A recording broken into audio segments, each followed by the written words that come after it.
મિત્રો હાલ આપણે જોઈ રહ્યા છો અત્યારે કે હિતેશભાઈની જે નાચ છે એમાં હેલિકોપ્ટર લેન્ડ થઈ રહ્યું છે જઈ રહ્યું છે હિતેશભાઈની જે નાચ છે એ જવા માટે કરવાના તો મિત્રો ફરીથી તમારું હાર્દિક સ્વાગત છે એક અમારા નવા વિડીયોની અંદર।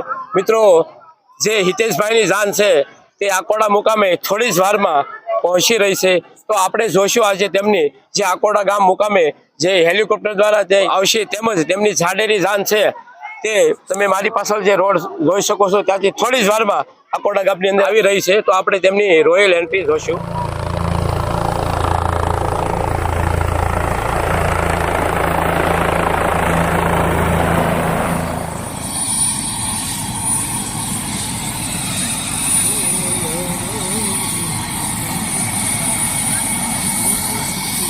મિત્રો તમે જોઈ શકો છો કે જે હિતેશભાઈની જાડેરી જાન છે તે અત્યારે આકોડા ગામે પહોંચી ચૂકી છે અને થોડી જ વારમાં હવે હિતેશભાઈ હેલિકોપ્ટરમાંથી અને નીચે ઉતરી રહ્યા છે। તમે જોઈ શકો છો કે હિતેશભાઈ અત્યારે હેલિકોપ્ટરમાં બેઠા છે અને અત્યારે જે ગામજનો છે તે ટોળે ને ટોળે ઉમટી વળ્યા છે। તમે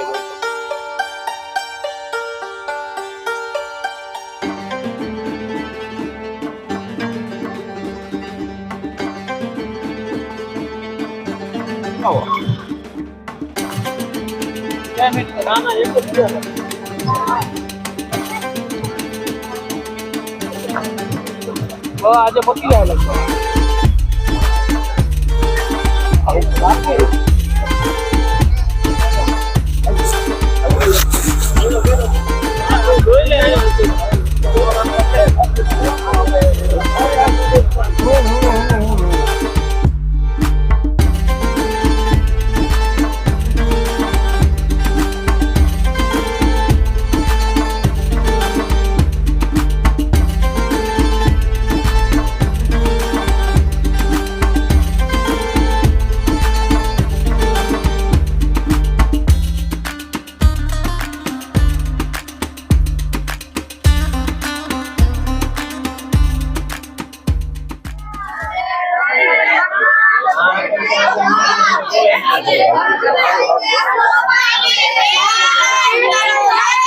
હિતેશભાઈની જાન આવવાની છે અને એ જાનમાં થોડુંક અલગ જોવા એ મળે છે કે થોડું જૂનવાણી અને થોડુંક યુનિક લાગે છે।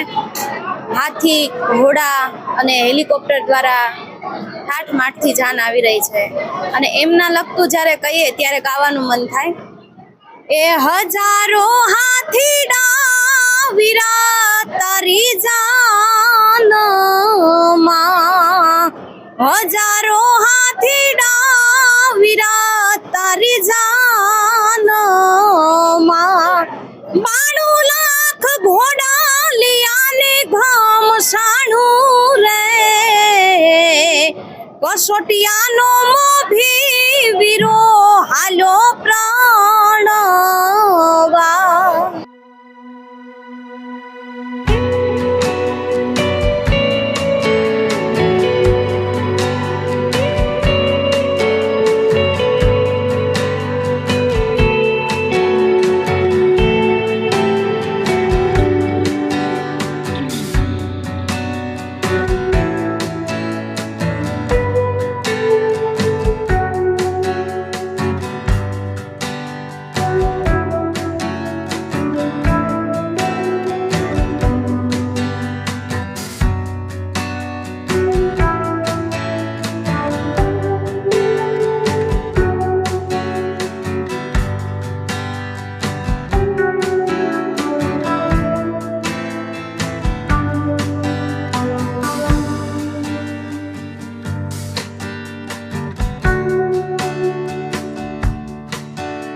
જોઈ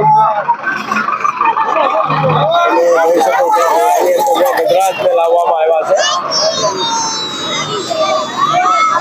તો આજે આપણે આકોડા મુકામે જે નાળ મુકામેથી હિતેશભાઈની જે જાડેરી જાન આવી હતી તેની આપણે રોયલ એન્ટ્રીઝ હોય તો તમે જોઈ શકો છો કે હિતેશભાઈની જે જાન આવી હતી, હિતેશભાઈ હેલિકોપ્ટરની અંદર આવ્યા હતા. તમે મારી પાછળ જોઈ શકો છો કે હેલિકોપ્ટર પણ હેલિપેડ ઉપર રાખવામાં આવ્યું છે અને ત્યારબાદ તમે જે બધી ફોરવેલો આવી હતી તે પણ તમે જોઈ શકો છો કે બધી પાર્ક કરવામાં આવી છે. તો આજે આપણે એક સરસ મજાની જે હિતેશભાઈની જે રોયલ એન્ટ્રી કરવામાં આવી હતી